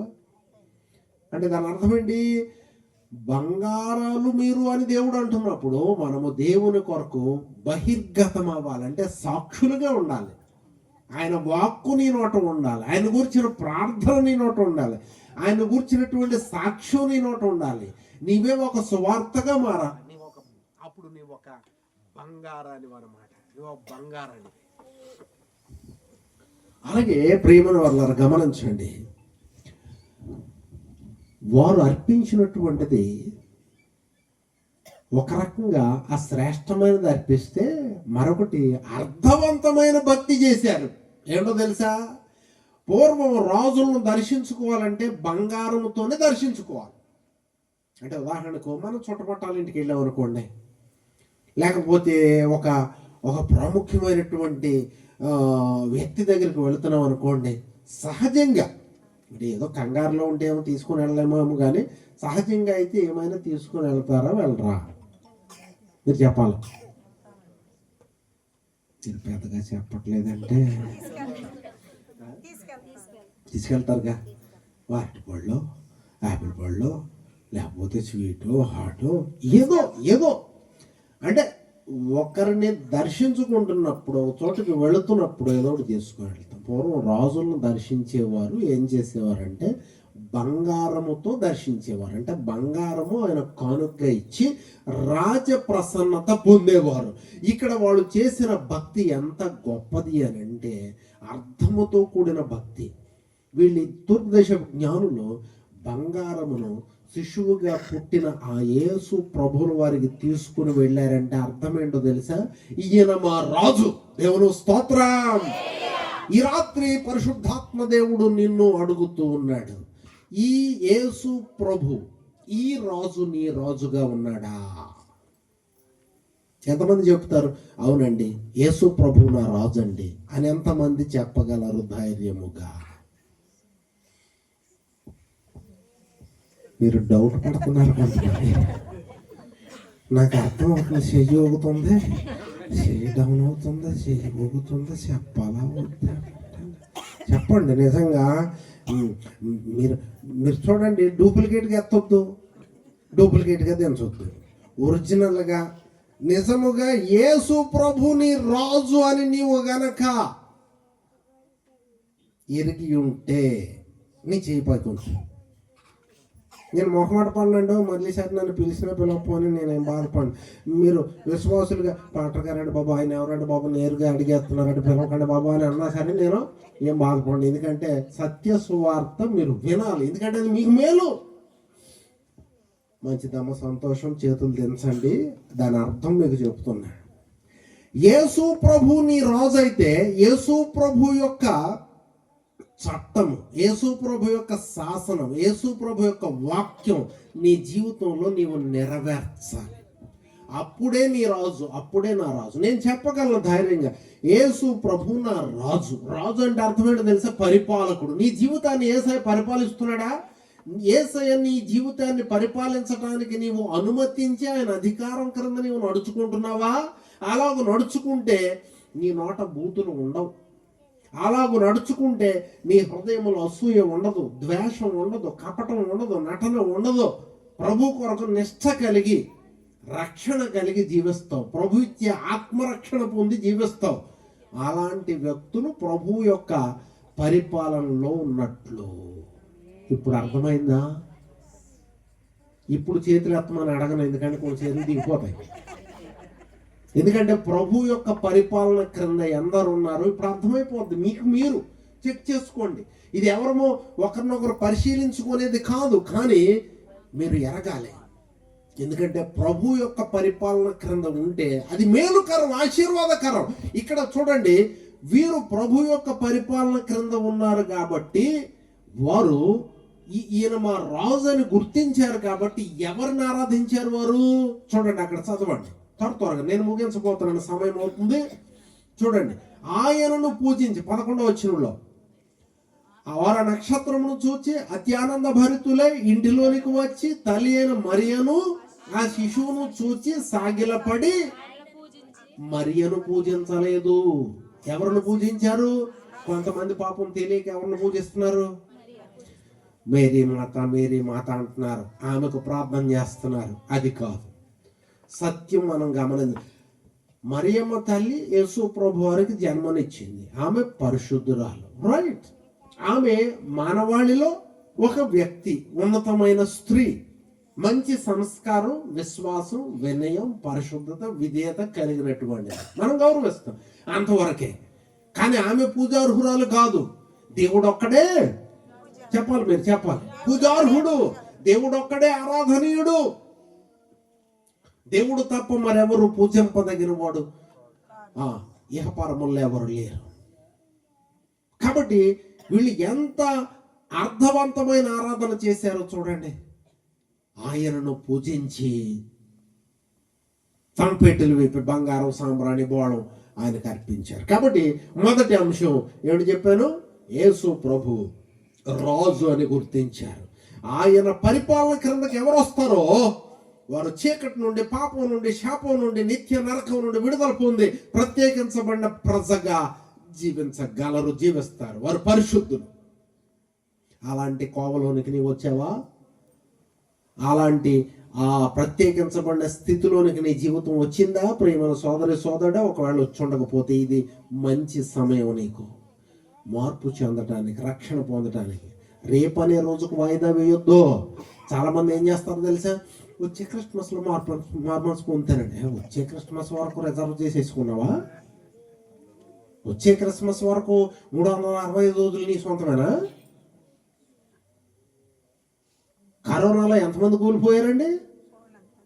దేవుని మహాకృపను బట్టి, ఆయన కృప మాత్రమే మనల్ని వెంబడించింది కాబట్టి మనం బ్రతుకున్నాం. చచ్చిపోయిన వాళ్ళందరూ ఘోర పాపులు అని నేను చెప్పట్లేదు, కానీ పాపులు, పవిత్రులు కూడా చనిపోయారు. అంటే మనిషి చనిపోవడానికి ఏది ఎటువంటిది అడ్డు రాదు, అంటే ఎటువంటి గ్యారంటీ లేదు. ఇది ఉండటం పోవడం అనేటటువంటిది. కాబట్టి నేడనే సమయం ఉన్నప్పుడు మారు మనసు రక్షణ పొందాలి, వాయిదా వేయకూడదు. మారు మనసు రక్షణ పొందటానికి నీకు బాధ ఏంటి అంటే ఇంకా లోకంలో ఏదో చేసేయాలి. వెనకటికి అలాగే రాజమండ్రిలో ఒక యవనస్తుడు వాళ్ళ తల్లిదండ్రులు ప్రభువుని నమ్ముకున్నారు. వాళ్ళతో పాటు మందిరానికి వెళ్ళేవాడు కాదు. వాడేమో స్నేహితులతో కలిసి తిరిగేవాడు. రాత్రి పగలు ఎప్పుడంటే అప్పుడు శుభ్రంగా సాయంత్రం పూట రైల్వే ట్రాక్ దగ్గరికి తీసుకుని వెళ్ళేవారంట. రాజమండ్రిలో రైల్వే ట్రాక్ దగ్గర కొన్ని కలవర్టులు ఉంటాయి, అంటే కొన్ని ఇంత ఎత్తు గోడ కట్టి ఉంటూ ఉంటాయి. చక్కగా అక్కడికి వెళ్ళి ఆ చీకట్లో వీళ్ళు చిందులు వేస్తూ వాళ్ళు ఇష్టం వచ్చినట్టు, అంటే చీకట్లోకి పొదల దగ్గరికి వెళ్ళారంటే వాళ్ళకి ఏదో సీక్రెట్లు ఉంటాయి. ఏంటి, కైనీళ్ళు తినటమో, లేదా సిగరెట్లు తాగటమో, మందు త్రాగటమో, లేకపోతే చెడు సాహిత్యం చూడటమో, వినటమో, ఇవన్నీ ఉంటాయి. అనేక మంది మనుషులు, పెద్దవాళ్ళని, చిన్నవాళ్ళని ఇవన్నీ పట్టుకొని పీడిస్తున్నాయి. అవన్నీ అపవాద సంబంధమైన విషయాలు. దేవుడు హర్షించేవి కాదు, పెద్దలు కూడా హర్షించరు, తల్లిదండ్రులు ఎవరు హర్షించేది కాదు. అందుకే చీకటి మాటల్లోకి, పోతల చోట్లలోకి అన్ని కాని చోట్లకి వెళతారు. కానీ అపవాది పొంచుంటాడని వాళ్ళకి తెలియదు. వీడు అలాగ వెళుతూ ఉన్నటువంటి క్రమంలో కొంతకాలం గడిచింది. ఒకానొక రోజున ఆ స్నేహితులందరూ వెళ్ళారు. ఆ అరుగు మీద రైల్వే ట్రాక్ దగ్గర చీకట్లో కూర్చొని ఉన్నారు. వాళ్ళందరూ ఏమేమి చేశారో మొత్తం మీద. వీడు ఇంకా పాపం సేద తీరుతున్నాడు అక్కడ. మిగతా వాళ్ళు వెళ్ళిపోయారు, సమయం అయింది కదా, వెళ్ళిపోయారు. వీడు పాపం వాడు ఇంకా ఎంజాయ్ చేస్తున్నాడు చీకటిని. ఈ లోపల రైల్వే ట్రాక్ మీద నుంచి టార్చ్ లైట్లు వేసుకొని రైల్వే పోలీసులు ఉంటారుగా, వాళ్ళు వచ్చి యు ఆర్ అండర్ అరెస్ట్ అన్నారు. ఏమన్నారు? నిన్ను అరెస్ట్ చేస్తున్నావు రా అన్నారు. అయ్యి బాబు, ఇదే ఎక్కడ గొడవ బాబు, ఏంటంటే రానువా అని చెప్పి తీసుకెళ్ళారు కొంత దూరం. అక్కడ ఆ చీకట్లో ట్రాక్ మీద మర్డర్ చేయబడిన శవం ఉంది. ఇంతకీ ఏంటంటే వీడు చేసి ఇక్కడ కూర్చున్నాడేమో అని వాళ్ళు పట్టుకున్నారండి. మీకు అర్థమైందా? పాపం ఎలాగైనా పట్టుకుంటుంది. వీడా పాపం చేయకపోవచ్చు, కానీ వేరే పాపమో, ఈ పాపమో, ఎవరి పాపమో వచ్చి వీడు కూడా పాపంలో ఉంటున్నాడుగా. వీడికి వ్యసనాలు ఉన్నాయి కదా, శుభ్రంగా చుట్టేశారు. ఇక చూసుకోండి, వీడిని జైల్లో పెట్టి, ముప్పు తెప్పలు పెట్టి, తల్లిదండ్రులు బాధపడి ప్రార్థన చేసి, పాస్టర్ గారు వీళ్ళు ఎంత చెప్పినా విన్నవాడు కాదు. కానీ అదంతా పెద్ద స్టోరీ అనుకోండి. మొత్తం మీద వాడికి శుభ్రంగా ఇలాగ నలగొట్టబడ్డాక ఇప్పుడు దేవుని సేవలోకి వచ్చాడండి. దేవుని స్తోత్రం. అంత బాధ ఎందుకు? శుభ్రంగా దేవుని సువార్త విన్నప్పుడు మారు మనసు పొందితే నీకు ఆశీర్వాదం, నీకు మేలు. వెళ్ళకూడని చోటకి వెళ్ళవు, తినకూడదు తినవో, చేయకూడదు చేయవో, పలకూడదు పలకవో, చక్కగా ఉంటావు కదా. అది వినట్లేదు మనిషి. అక్కడ గమనించండి ప్రియమైన వాళ్ళారా. కాబట్టి యేసు ప్రభు యొక్క పరిపాలనలోనికి రావాలి ప్రతి మనిషి. అది ఆశీర్వాదకరం. ఎందుకంటే ఆయన వారి రాజుగా ఉండడాన్ని బట్టి ఆ దేవాది దేవుడు వారు వెళ్ళవలసిన త్రోవను బోధించాడండి. చూడండి 12వ వచనంలో, స్వప్నమందు దేవుని చేత బోధింపబడిన వారు మరి ఒక మార్గమున తమ దేశమునకు తిరిగి వెళ్ళిరి. హేరోదు దగ్గరకు వెళితే వీళ్ళ బ్రతుకులు ఉండేవి కాదు. కానీ దేవుడు వాళ్ళ క్షేమ విషయమై బాధ్యత తీసుకున్నవాడుగా ఉన్నాడు. వారు ఏ మార్గాన్ని వెళ్ళాలో క్షేమ మార్గాన్ని వారికి బోధించాడు. రెండవది మీకు టూకీగా నేను చెప్పి త్వరగా 2 అంశాలు ఉన్నాయి. రెండవది ఏమర్పించారు? సాంబ్రాణి. సాంబ్రాణి దేనికి గుర్తు అంటే దైవత్వానికి గుర్తు. ప్రధాన యాజకుడు దేవుని మందిరములు అర్పించేవాడు. ప్రజల పక్షముగా దేవునికి ధూపదీప నైవేద్యాలు పాత నిబంధనలు మనం చూస్తే అర్పించేవాడు. సాంబ్రాణి అర్పించారంటే యేసు ప్రభుకి వాళ్ళు అర్థవంతమైన భక్తి చేశారు. ఎందుకు అనంటే ఈయన మా కొరకు ప్రధాన యాజకుడుగా దిగి వచ్చి ఉన్నాడు. హెబ్రీ పత్రిక 5వ అధ్యాయం 9-10 వచనాల్లో ఏమని రాయబడి ఉందంటే, ప్రధాన యాజకుడని దేవుని చేత పిలువబడి తనకు విధేయులైన వారికి అందరికి నిత్య రక్షణకు యేసు ప్రభు వారు కారకుడయ్యాడు. దేవునికి స్తోత్రం. నిత్య రక్షణ యేసు ప్రభు వారి ద్వారా మనిషికి లభ్యమవుతూ ఉంది. కాబట్టి ఈయన మా రక్షకుడు అని వారు అంగీకరించారు. కాబట్టి సాంబ్రాణి యేసయ్యకు అర్పించారు. ఎంత అర్థవంతమైన భక్తి అండి. ఈ రోజుల్లో క్రైస్తవులము అని అంటున్నారు చాలా మంది, కానీ నిజమైన క్రైస్తవ భక్తి ఎంతమందిలో కనబడుతుందని ప్రభు ఈ రాత్రి అడుగుతున్నాడు. నిన్ను చూచిన వారు క్రీస్తును చూసినట్టు ఉండాలి. నిన్ను చూసిన వారు క్రీస్తును చూసినట్టు ఉండాలి. అంటే నీలో క్రీస్తు కనబడాలి. నీ మాటలలో, నీ నడవడిలో, నీ ప్రవర్తనలో, నీ యొక్క విధి విధానాల్లో. ఉదాహరణకి ఎవరి దగ్గరికైనా మార్కెట్కి వెళ్ళావు అనుకో, కేజీ దోసకాయలు అడిగావు, 25 రూపాయలు అన్నాడు. నువ్వు నీ దగ్గర 30 రూపాయలు తీసుకున్నాడు. 30 రూపాయలు తీసుకొని, లేకపోతే 40 రూపాయలు తీసు, 20 రూపాయలు వెనక్కి ఇచ్చేసాడు అనుకో, బుడుంగిన జేబులో వేసుకొని వచ్చేయడం కాదు. నువ్వు ఎక్కువ ఇచ్చేసావా, ఇదిగో నీకు ఇంకా 5 రూపాయలు దీనిలో వస్తాయని చెప్పాలి. అంటే క్రైస్తవ్యం అనుదిన జీవితంలో ఆచరించదగినది. దేవుని స్తోత్రం. కానీ గమనించండి ప్రియమైన వాళ్ళరా, అర్థవంతమైన భక్తి చేయాలి. అది దేవుడు అంగీకరిస్తాడు. కాబట్టి ఏం చెప్తా ఉన్నాను? దైవత్వానికి సూచన ఈ సాంబ్రాణి. ఆ ప్రభు మన కొరకు ప్రధాన యాజకుడిగా వచ్చాడు. ఇక మూడవది ఏంటో తెలుసా? వీళ్ళు అర్పించినటువంటి దానిలో బోళం అర్పించారు. బోళము చనిపోయేవానికి ప్రతీక, అంటే చనిపోయేవానికి సూచనగా ఉంది. అంటే ఈ యేసు ప్రభువు మా పక్షంగా ఈ లోకములో మా కొరకు చనిపోవటానికి వచ్చాడు రక్షకుడుగా. ఆయన చనిపోయి తిరిగి లేచి మాకు నిత్య జీవం ఇస్తాడు అని వారు విశ్వసించారు. అంటే వాళ్ళు అర్పించిన మూడింటిలో కూడా యేసు ప్రభువుని ఎలా చూశారు? రాజుగా, ప్రధాన యాజకుడుగా, అలాగే వాళ్ళ పక్షంగా చనిపోయే యజ్ఞ పశువుగా, అనగా బలి కాబోయే గొర్రెపిల్లగా వారు చూశారు. అది నిజమా కాదా? ఆయన అక్షరాల ఆయన అలాగే మన కొరకు ఈ లోకానికి వచ్చాడు. మరి ఆయనను నీవు గుర్తించావా? నీ రాజుగా, అంటే నీ జీవితంలో ఆయన పరిపాలన చేయాలి. నేను ముగింపులో ఒక మాట చెప్తాను. ఈ మధ్యకాలంలో చూడట్లేదు కానీ క్రైస్తవుల గృహాల్లో, మరి ఎందుకు అంటే మరి యేసయ్య వాళ్ళ ఇళ్లను పరిపాలించట్లేదు ఏంటో. ఇది వరకు చూసేవాడిని చాలా గృహాల్లో ఏంటంటే, Christ is the head of this house, the silent listener of every conversation, guest of every meal అని ఉండేది. చాలా చక్కని అర్థం ఇచ్చేటటువంటి బోర్డు. తెలుగులో మీకు చెప్తే, క్రీస్తు మా ఇంటికి అధిపతి, క్రీస్తు మా యొక్క రహస్య అతిథి. అంటే మేము భుజించేటప్పుడు మాతో పాటు ఉండేటటువంటి చుట్టం. అతిథి అంటే ఎవరు? చుట్టం.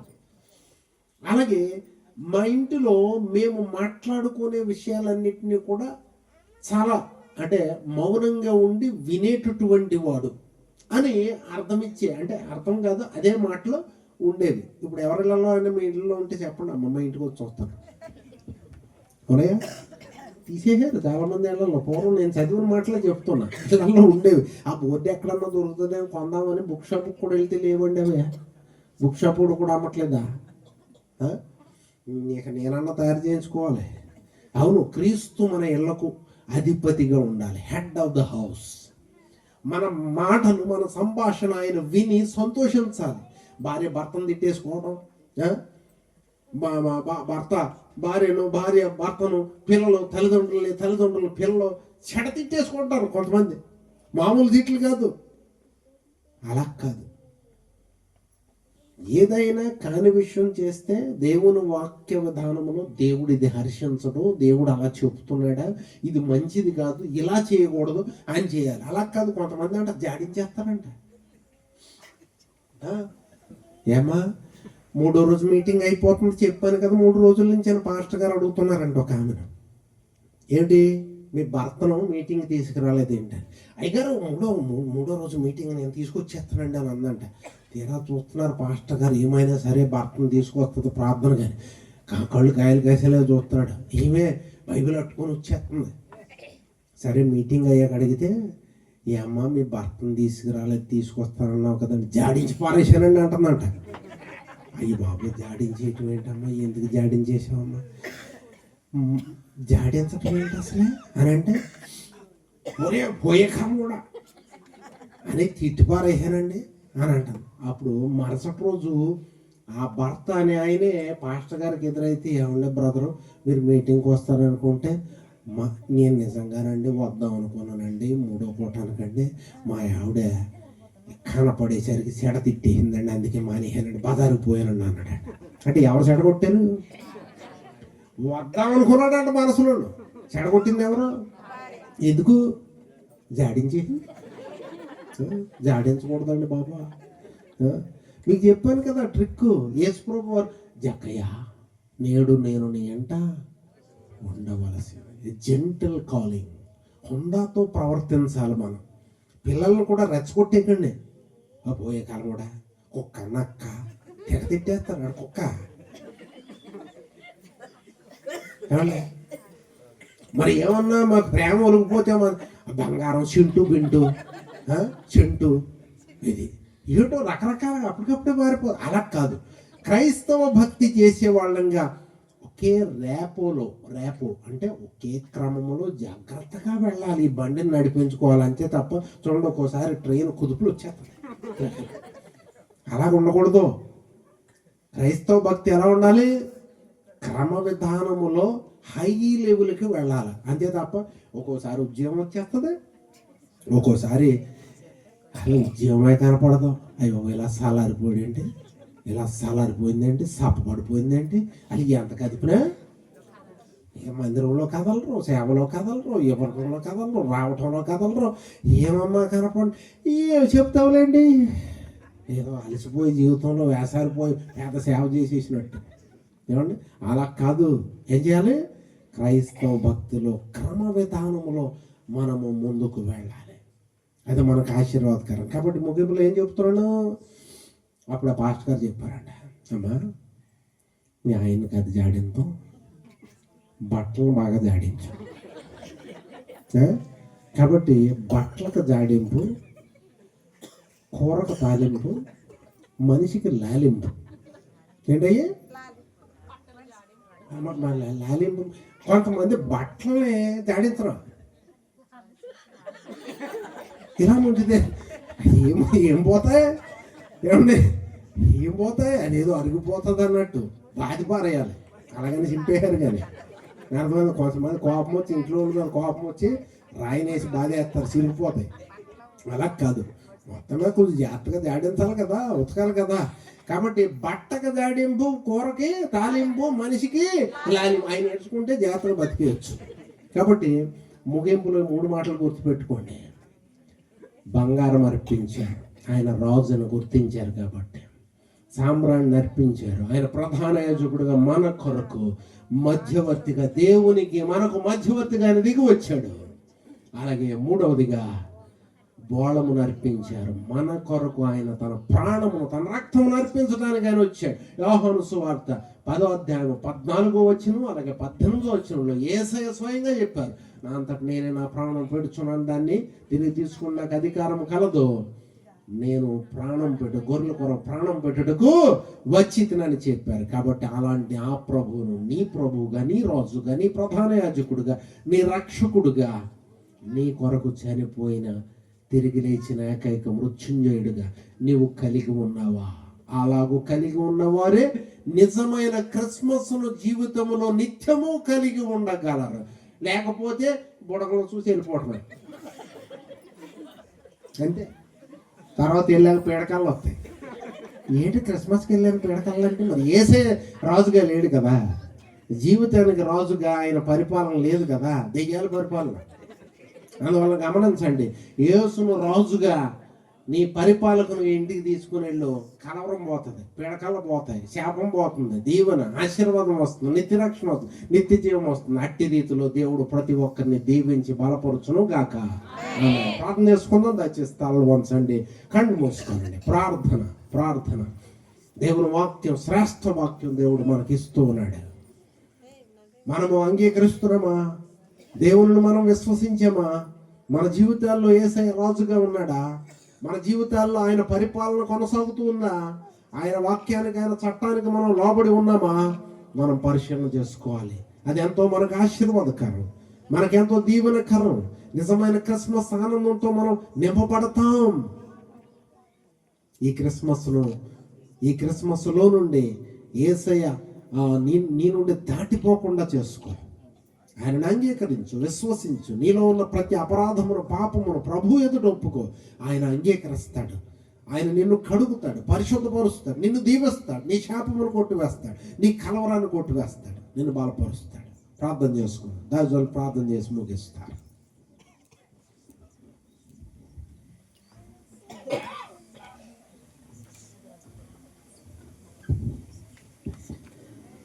విన్నటువంటి మాటలు జ్ఞాపకం చేసుకుంటూ చిన్న ప్రార్థన చేయి.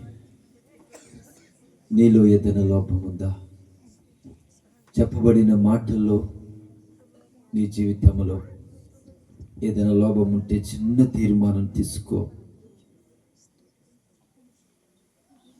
ప్రేమ కలిగిన మా తండ్రి, నీ పరిశుద్ధ నామాన్ని బట్టి మరొకసారి స్తుతిస్తూ కనపరుస్తూ ఇంతవరకు నీ దాసులను నించోబెట్టి ఈ దిన సందేశాన్ని మీరు అందించినందుకు వందనాలు.